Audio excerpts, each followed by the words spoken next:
পল্লবী পল্লবী এক কাজ করো, ওই মেয়েটাকে গুলশানের ঘরে দিয়ে। কি এসব তুমি কি বলছো মম? যা বলছি তাই কর, তাড়াতাড়ি কর যা। মম তুমি যা বলছো ভেবে বলছো? হ্যাঁ হ্যাঁ ভেবে বলছে, তোমার দালালি করতে হবে না, যা বলছো তাই করো। শান্তি কাকিমা এত সহজে এটা মেনে নেবে, আমাকে নীলের ঘরে যেতে দেবে, সত্যি ভাবতে পারিনি। আচ্ছা জ্বালাবো না নীলকুমারকে। এই গায়ে যাবে, চলো। এই শিউলি ফুলকে ঘরে নিয়ে গেলে গুলশান যদি খেপে যায়, আর যদি নাও খেপে যায়, এই শিউলি ফুল তো আবার মন্ত্র টন্ত্র জানে। যদি আবার আমার মাইশনটাকে মানিয়ে নেয়, যদি বশ করে নেয়, আর তারপর যদি শিউলি ফুল ওই মা হয়ে যায়, তখন 1 বছর পর আমি ডিভোর্সটা করাবো কি করে? স্টপ পল্লবী, ওকে আমার গুলশানের ঘরেও নয়, আমার রান্নাঘরেও নয়, ওকে আমাদের স্টোর রুমে দিয়ে যা। আর হাবুলকে বল একটা মাদুর আর বালিশ এনে দিতে, ছেঁড়া বালিশ। একে শাওরি মা, আমি শাট আপ।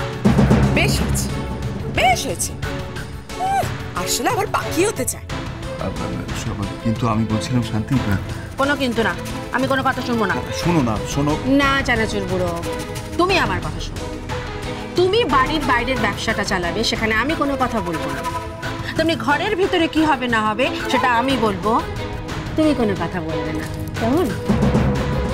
পল্লবী দাঁড়িয়ে থাকিস না, যা স্টোর রুমে নিয়ে যা। শান্তি কাকিমা যতই তুমি আমাকে আটকানোর চেষ্টা করো না কেন, নীলের ঘরে আমি ঢুকবই। আজকের রাতটা যদি নীলকুমারকে জ্বালাতন না করতে পারি, তাহলে আমার নাম শিমুল বাসু, শিমুল সেন নয়। চলো।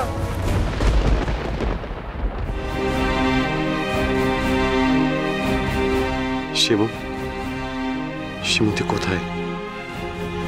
এসে দেখে যা, আমার লাইফটা পুরো হেল হয়ে গেছে। সেই ছোটবেলায় তুই যদি আমায় ফিরিয়ে না দিতিস, তাহলে যে আমার লাইফের সব ঠিক থাকতো, সব।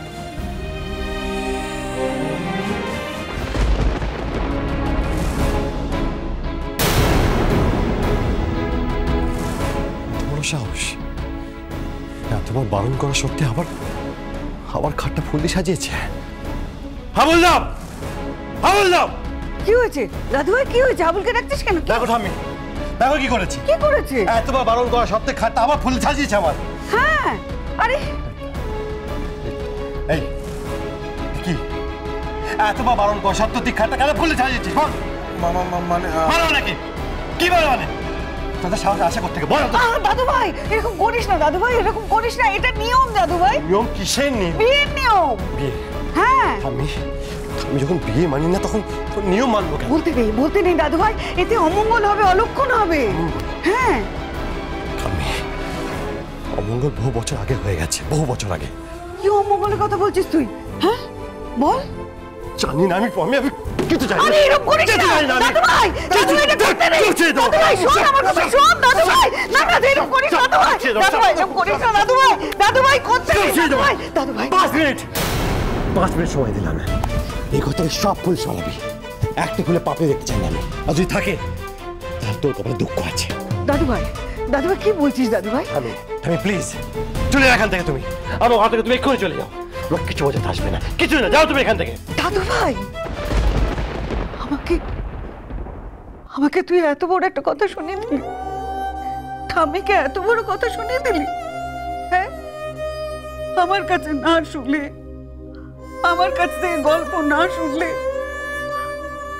আমার আঁচলের খুঁট হাতে না ধরলে তোর ঘুম আসতো না। আর আজ তুই আমাকে এত বড় কথা বললি, বেরিয়ে যেতে বললি। আমি শোনো, এটাই ধর্ম রে। মানুষ যাকে সবচেয়ে বেশি ভালোবাসে সে সবচেয়ে বেশি আঘাত দেয়, সবচেয়ে বেশি আমি তুমি কথাটা শোনো ঠাম্মি। তুই ঠিক বলেছিস, একদম ঠিক বলেছিস। আমি বুড়ো মানুষ, কদিন কতদিন আর বাঁচবো? আমাকে তো দুচ্চাই করবি তোরা, করবি। আমি দেখো তুমি ভুল বলছো, আমি এরকম কিছু বলতে চাইনি। দেখো মাথা আমার রাগে গরম হয়ে গেছিল তাই। রাগের মাথায় মানুষ সত্যি কথা বলে। তুই সত্যিটা বলে দিয়েছিস, তুই আর আমাকে দেখতে চাস না, আমাকে আর সহ্য করতে পারছিস না বলে দিয়েছিস। তুমি রাগ করো না, তুমি আমার রাগ করো না ঠাম্মি। রাগ তোর ওপর? ওরে, তোকে যে আমি সবচেয়ে বেশি ভালোবাসি, আমার এত নাতি নাতনির মধ্যে আমি তোকে সবচেয়ে বেশি ভালোবাসি। তবে এটাও বুঝেছি, বুড়ো হয়ে গেছি তো, এখন আমার নাতির উপর কোনো জোর নেই, কোনো জোর। ঠাম্মি তুমি ভুল বলছো ঠাম্মি, তুমি ভুল বলছো। আমি এরকম কিছু বলতে চাইনি ঠাম্মি, প্লিজ। তোকে বলে দিচ্ছি, আজকের পর আমি তোর ঘরে আর আসবো না, তোকে কোনো কথা বলবো না। কাল সকাল থেকে তুই আমার মুখ দেখতে পাবি না। আমি চলে যাব, আমি এ বাড়ি ছেড়ে চলে যাব। তুই ভালো থাকবি। আমি সরি ঠাম্মি, প্লিজ আমাকে ক্ষমা করে দাও। আমি কিছু বলতে চাইনি আমি তো ভাবছি বলছি, তোমাকে আর কখনো কষ্ট দিয়ে কথা বলবো না, কখনো কষ্ট দিয়ে কথা বলবো না। তুমি বাড়ি ছেড়ে যাবে না, তুমি কোথাও যাবে না, তুমি কোথাও যাবে না, আমি তাকে কখনো বলবো না। তোর জায়গা আমার পায়ে নয়, তোর জায়গা আমার বুকে। তুই যদি এরকম করে বলিস আমি যে খুব কষ্ট পাচ্ছি, আমি যে খুব কষ্ট পাই।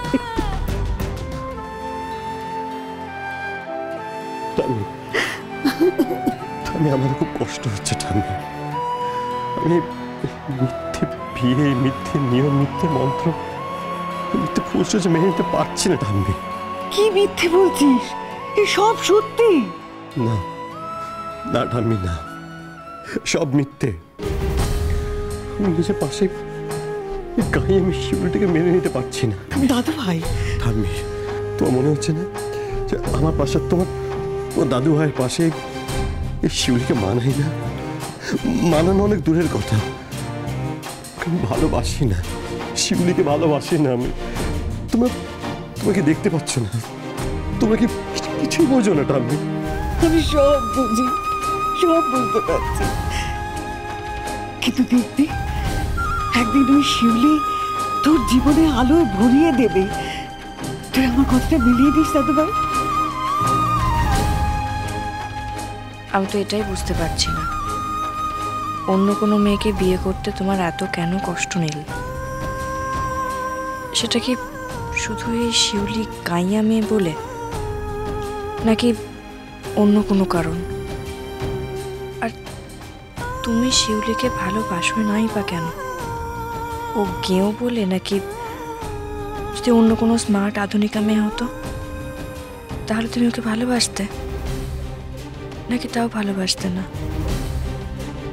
কেন নীল? তুমি এখানে কি করছো? ওমা, আজ তো আমাদের ফুলসজ্জা গো। আজ তো এই ঘরে থাকবো না, তো আমি কোন ঘরে থাকবো? এই ঘরে যদি আজকে আমি না থাকি তাহলে স্বামীর অকল্যাণ হয় গো।